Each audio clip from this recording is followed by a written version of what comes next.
on to the final story of this here hot talk. We speak on Abel Mutua. Na mkuru. Hey, mimi kama kuna mtu unapenda as a comedian, I can sit down and watch Mkuru for hours. In fact, there was a night I did that. I just watched his videos with his wife talking about how storytelling. Yeah, the storytelling about how they met, how they got pregnant, how she gave birth, how he had no money. Like, the whole story is such an inspiration, and every time he's storytelling, there's just something very mwah about the way he tells his stories.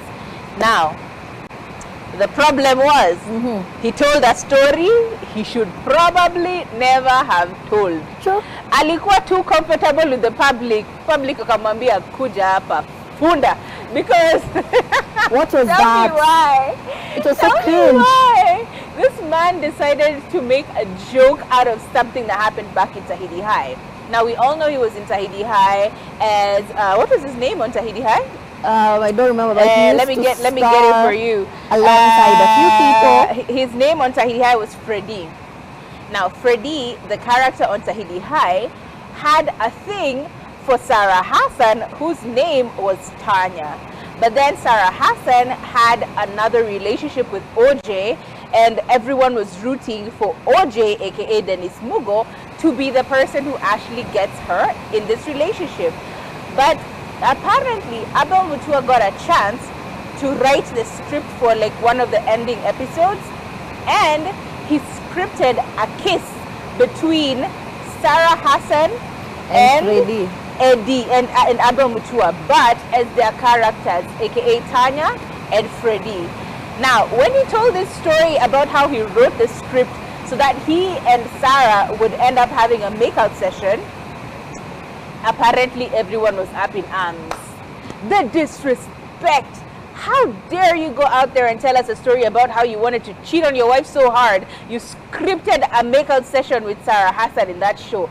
How dare you? How dare you? Ah, the embarrassment. Ah, the disrespect. Ah, the whole internet is at his neck. Wamempiga kabisa. Mkuru ako like, wow, niko wapi huku? Where am I? Niko wapi?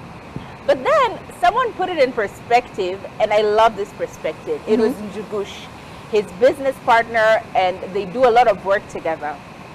Njugush said, y'all misconstrued the story. You people just decided to take a run and run with it, and now he's looking like an idiot out here. Because when he talked about scripting the story, he wasn't talking about scripting the story for him. He was talking about scripting the story for Freddy, because it would raise some form of antagonism in the show. You know, it gives some jujujum. Because honestly, everyone is rooting for him, for Freddy not to be with Tanya, but OJ to be with Tanya. So if he throws in a kiss, it becomes a wrench in the works, which can be a bit of a... you understand what I mean? Just making drama. But people decided, no, it is Sarah Hassan and it is Abel Mutua who kissed. So that was the drama. Watu wamepiga nduru kwa internet, my friend. It's been crazy. I just think, I see how if he phrased it better, it would not have been misconstrued. I see how if he said Freddy wanted to kiss Tanya and not me, I wrote that script and I wanted to, you know what I mean? It probably would have led to a lot more clarity. But yeah, it is what it is.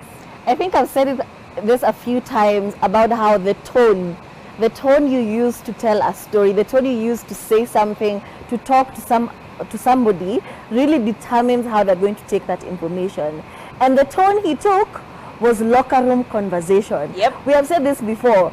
B&, Jana, stop having locker room conversations in front of the camera, because he got on there and said the way Udeva alikuwa ameninyima, nikapata tu chance script ikasema you have to kiss her. Nilifura. Now, you know, it feels like this girl was not, you know, putting out for him on your idha, and then you know, she didn't like you, issues. And then now you finally had the chance to kiss her and you took it and you were happy with it. Of course, as a girl watching this, I'm like, because we have all been in situations where somebody used circumstances they were in to take advantage of you. And that's how it felt, because of the tone you used to explain the story. And it's so sad that a person who has worked so hard to have a clean brand Abel Mutua has a very clean brand. Very. So for this all to be put into question because of the tone you use to tell a certain story, it's just weird, man. It's just weird. We love the storytelling, but don't get carried away, Yeah, babes. I think, remember the public is the public. We're not your friends at the end of the day. We really will gossip. Yeah.